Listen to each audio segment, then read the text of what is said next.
Assalamualaikum warahmatullahi wabarakatuh. Hello my students from grade 4 Al-Farabi, Al-Ghazali and Al-Khwarizmi. Good morning everybody. Bagaimana kabar kalian setelah PABDR? Teacher harap kalian masih tetap semangat untuk menyimak video pembelajaran PAI kita kali ini. Baiklah, kali ini kita akan membahas topik baru, yaitu mengenai bersih itu sehat. Nah, di dalam bab ini kalian akan mempelajari poin A, yaitu tentang hadas kecil. Dalam hadas kecil ini dibagi menjadi 3. 1. Pengertian hadas kecil. 2. Perkara yang menyebabkan hadas kecil. Dan yang ketiga, cara bersuci dari hadas kecil. Baik, teacher akan bahas satu persatu. Yang pertama yaitu pengertian hadas kecil. Hadas kecil yaitu keadaan tidak suci yang mewajibkan seseorang untuk berwudu. Nah, berarti kalau misalnya kita tidak suci atau sedang berhadas kecil, kira-kira boleh tidak kita sholat? Tentu saja tidak boleh. Nah, bagaimana cara menghilangkan hadas kecil? Yaitu dengan cara berwudu. Wudu sendiri pengertiannya adalah membasuh anggota badan tertentu menggunakan air mutlak. Air mutlak itu apa sih, teacher? Air mutlak itu yaitu air suci dan mensucikan. Berikut adalah firman Allah Subhanahu wa taala mengenai wudu.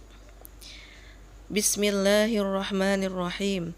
Ya ayyuhalladzina amanu idza kumtum ilas salati faghsilu wujuhakum wa aydiyakum ilal marafiq wamsahu biru'usikum wa arjulakum ilal ka'bain. Surah Al-Maidah ayat ke-6, yang artinya, wahai orang-orang yang beriman, apabila kamu hendak melaksanakan sholat, maka basuhlah wajahmu dan tanganmu sampai ke siku, dan sapulah kepalamu, dan basuh kedua kakimu sampai kedua mata kaki. Nah, itulah tadi firman Allah Subhanahu wa taala tentang tata cara berwudu. Kemudian ada hadis Nabi tentang hadas kecil yang berbunyi, An Abi Hurairah anin Nabi sallallahu alaihi wasallam qala la yaqbalullahu salata ahadikum idza ahdasa hatta yatawaddaa, rawahul Bukhari. Artinya, dari Abu Hurairah dari Nabi sallallahu alaihi wasallam bersabda, Allah tidak menerima salat salah seorang di antara kalian jika berhadas hingga ia berwudu. Hadis riwayat Bukhari. Nah, sekarang kita akan membahas tentang perkara atau hal-hal yang menyebabkan hadas kecil. Apa saja kira-kira yang menyebabkan hadas kecil? Yang pertama, keluar sesuatu dari kubul atau dubur. Nah, kalian tahu nggak kubul atau dubur itu apa? Kubul adalah tempat keluarnya air kencing, sedangkan dubur adalah tempat keluarnya kotoran atau kentut.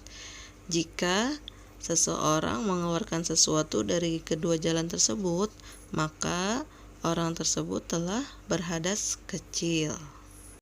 Yang kedua yaitu hilang akal. Nah, hilang akal itu seperti apa? Contohnya, orang yang sedang mabuk, pingsan, atau ada yang punya penyakit ayan, atau juga orang yang sedang tidur. Nah, itu juga bisa dibilang orang tersebut berhadas kecil. Kemudian yang ketiga yaitu bersentuhan kulit antara laki-laki dan perempuan yang bukan mahram. Nah, dalam hal ini ahli fikih berbeda pendapat. Ada yang berpendapat bahwa bersentuhan kulit tanpa penghalang atau langsung kulit dengan kulit bersentuhan itu dapat membatalkan wudu jika beda jenis antara laki-laki dan perempuan. Tetapi ada juga ulama yang berpendapat bahwa bersentuhan kulit antara laki-laki dan perempuan itu tidak apa-apa. Nah, misalnya kalian ada yang bertanya, teacher, setelah wudu aku nggak sengaja nyenggol teman perempuan, tapi nyenggolnya bajunya bukan kulitnya, batal tidak? Nah, kalau misalnya seperti itu, artinya tidak bersentuhan antara kulit laki-laki dan perempuan, ada pembatasnya yaitu kain baju, maka itu tidak batal wudunya. Kemudian yang terakhir yaitu memegang atau menyentuh kubul atau dubur dengan telapak tangan. Jika setelah wudhu kalian menyentuh atau memegang kubul atau dubur kalian dengan telapak tangan langsung tanpa pembatas, kain atau sesuatu apapun, maka wudhu kalian batal atau kalian berhadas kecil. Orang yang berhadas kecil bisa disucikan dengan cara berwudhu. Nah, dalam berwudhu ada ketentuan-ketentuan yang harus diperhatikan. Nah, apa saja ketentuan-ketentuan tersebut? Yang pertama, syarat sah wudhu. Yang kedua adalah rukun wudhu. Dan yang ketiga adalah sunnah wudhu. Syarat sah wudhu. Wudhu kita dikatakan sah apabila memenuhi syarat-syarat sebagai berikut. Yang pertama yaitu beragama Islam. Yang kedua, mumayyiz. Mumayyiz adalah anak yang sudah bisa membedakan antara yang benar dan yang salah. Kemudian yang ketiga, memakai air suci dan mensucikan ya. Biasanya menggunakan air langsung dari keran atau air tersebut lebih dari 2 kulah ya. Kemudian yang keempat yaitu tidak ada sesuatu yang menghalangi sampainya air ke kulit.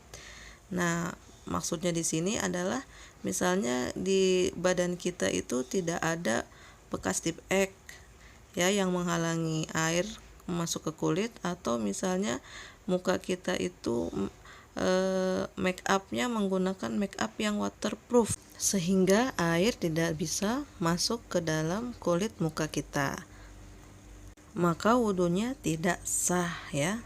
Kemudian yang selanjutnya yaitu rukun wudhu. Nah, apa tuh rukun wudhu? Rukun wudhu adalah hal-hal yang harus dilakukan dalam berwudhu. Jika rukun wudhu tersebut ditinggalkan, salah satunya misalnya ditinggalkan, maka wudhunya tidak sah ya. Nah, kira-kira apa saja rukun wudhu tersebut? Rukun wudhu itu ada 6. Yang pertama, niat. Niat itu boleh di dalam hati, boleh juga diucapkan secara lisan. Mungkin kalian juga semua sudah hafal ya. Nawaitul wudu'a liraf'il hadasil asghari fardhol lillahi ta'ala. Artinya, saya niat wudhu untuk menghilangkan hadas kecil, fardu karena Allah Ta'ala. Nah, kemudian setelah niat, yang kedua membasuh muka. Nah, muka ini termasuk ke dalam rukun wudhu ya, wajib harus dilakukan. Yang ketiga, membasuh kedua tangan sampai siku-siku. Nah, ingat nih, sampai siku-siku. Jangan sampai kurang dari siku-siku ya, atau boleh misalnya lebih dari siku-siku, nggak apa-apa.